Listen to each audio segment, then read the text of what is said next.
There's always a chance, a tiny turn into flames.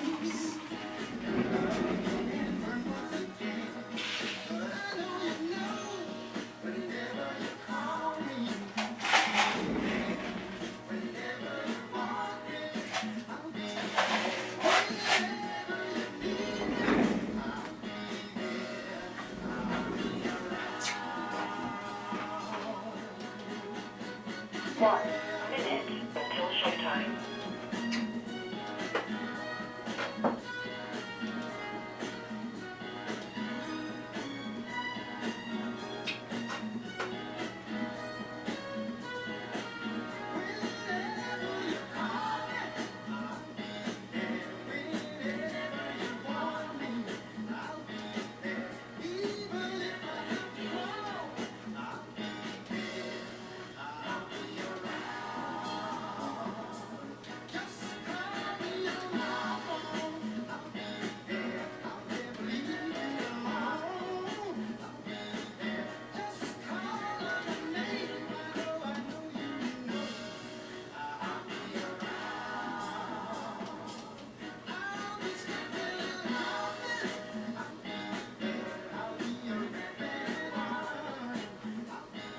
Your show will go live in 5 seconds.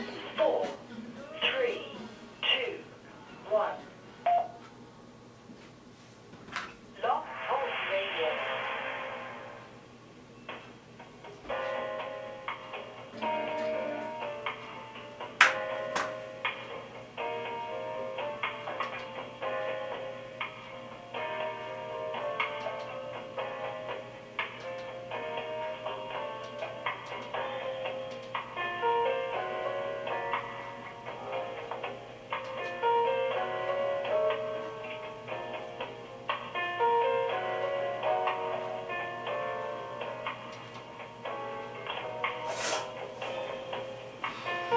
Well, hello everyone. I want to welcome you to Let's Chat Radio. I am your host, John D.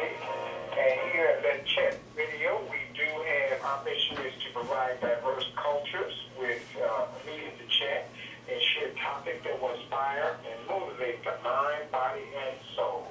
Today, we want to talk about community and how we all can be better assets in our community. So we have a special guest. Her name is Yvonne Denise Nelson.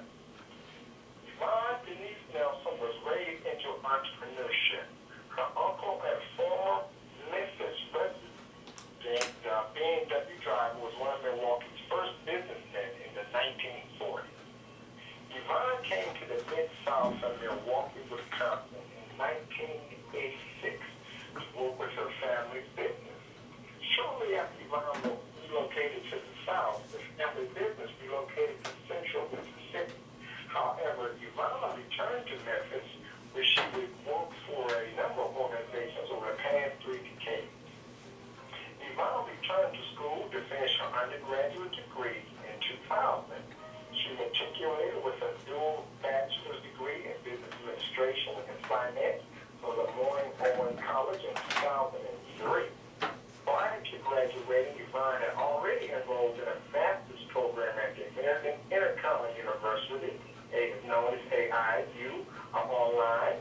And a true lifelong learner, Yvonne graduated with a master's degree in business administration from AIU in 2004. The next year, she enrolled in the institution's dual degree program and earned her master's degree in marketing in 2006. Upon graduating, Yvonne enrolled in Capella University's online doctorate organization and management program with an emphasis in leadership. According to AOL, DIMANS incorporated an acronym for the names of Dr. Nelson's children, Douglas and Iman, formally established its online presence on July 7, 1999. In 2011, Dr. Nelson developed a Developmental Intervention Model for the assessment of neighborhood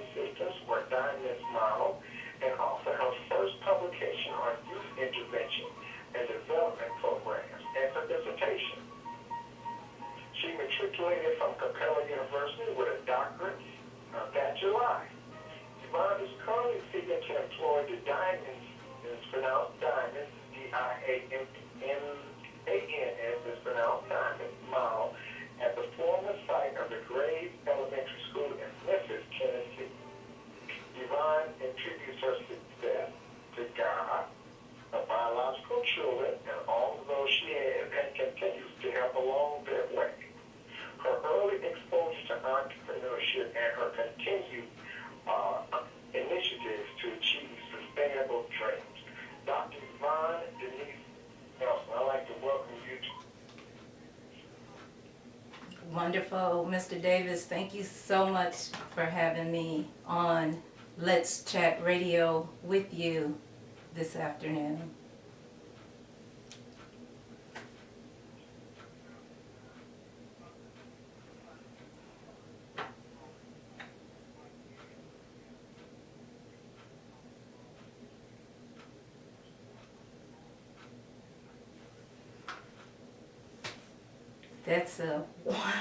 That's a stumper. That's a show stumper for the first question, Mr. Davis. I do know exactly what started me, and it has evolved after 22 years into being what continues to keep me going. We need to take back our communities. There is a lot of blight and crime in our communities across America. All across America. And a lot of that has to do with the fact that there are city codes and ordinances that are laws that are not being followed.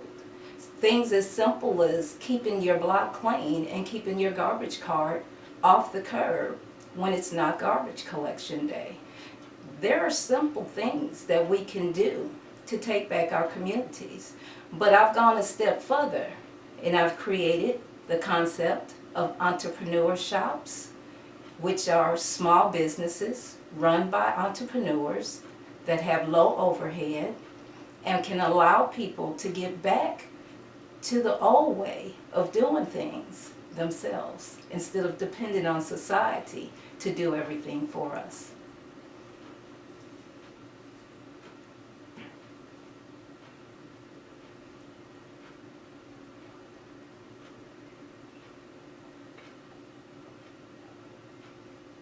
My community where after the garbage day, I think it's 24 hours, you have to remove the garbage can off the front, but people still do it all the time. So do you have any suggestions in your own community how you get people to be able to do that or to get along to abide by what the rule is? The only way to get a person's attention, Mr. Davis, is get their back pocket. The city of Memphis has codes and ordinances that state, and I'm going to go verbatim because I'm not reading quote, but it states that at 7 a.m. the day of collection, your cart should be about 3 feet from the curb, and it can remain there until 7:30 p.m. that evening to give a person time to arrive home from work to remove it. But at 7:30 p.m. the evening of the collection day, all recycle bins and garbage carts need to be removed from the curb. That makes a street look great. That makes a community have respect and not want to go up and down the street and take garbage out of their vehicles that they could throw away when they get to their destination that will probably have a garbage can waiting on them, and dispose of it in the street. We have got to be more conscious about what we're doing with our landfills and our communities as a whole. Follow the rules, enforce them by fines. That's my suggestion.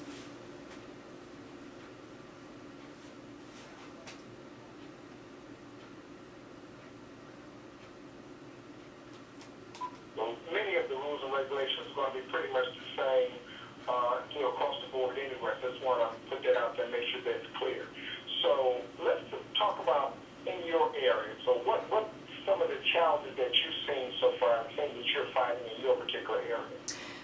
There has been a multitude of school closures in Memphis, Tennessee. Actually, this Memphis City schools have ceased to exist, and they have given up their charter to the Shelby County school system, which Memphis is in Shelby County, just as Atlanta is in whatever county Atlanta is in. I'm not a geographer.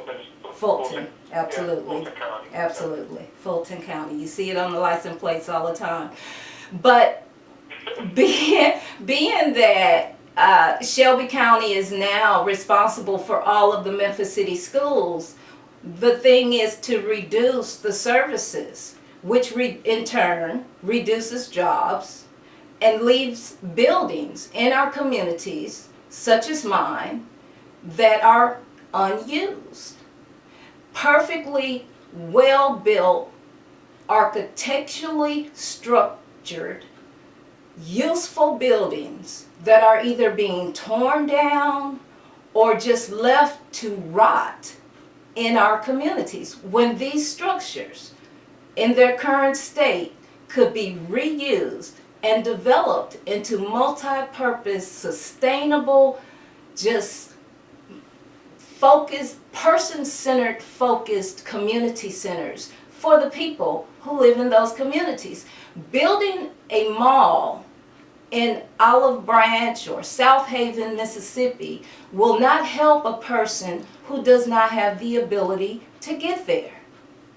What is that person who lives in that community supposed to do if they can't get to the community where those services are offered? Why don't you have services to a lesser degree available in lesser communities? Why not make it equal and equitable for all citizens to live the same way? That's a fantastic idea. It really is. So let me just ask you first, that particular idea, was it maybe a vision from God, or just how did you come up with that particular vision? I apologize. I was on speaker for that last response and you asked me to stay off speaker. I say that everything about me is through God. Everything that we all should be doing in our lives should be directed from some type of higher being. And if I could divert for a minute, just back to when you used to hear stories about, oh, and my brother Morgan Nelson is probably one who could attest to this, if they did something wrong and they were on their way home, they might have got 2 or 3 whoopings at different houses before they got to their own house, and then they got a big one when they got there. You know, we need to go back to that. I never once saw anybody get a whooping on the way home. Mind you, my brother might say something otherwise, but at the same time, if you have that kind of community, a community that cares, Mr. Davis, you will stop the crime, you will stop the blight, you will have a reason to take that garbage can off of your curb at night and pull it back in your house. But, you know, I personally don't want to see your garbage cart or your trash bin lined up and down the street when it's not collection date. That is a source of blight. Blight produces crime. Crime is rapid in Memphis. And if you ask me, you start simple. Clean up your own community. Start at home.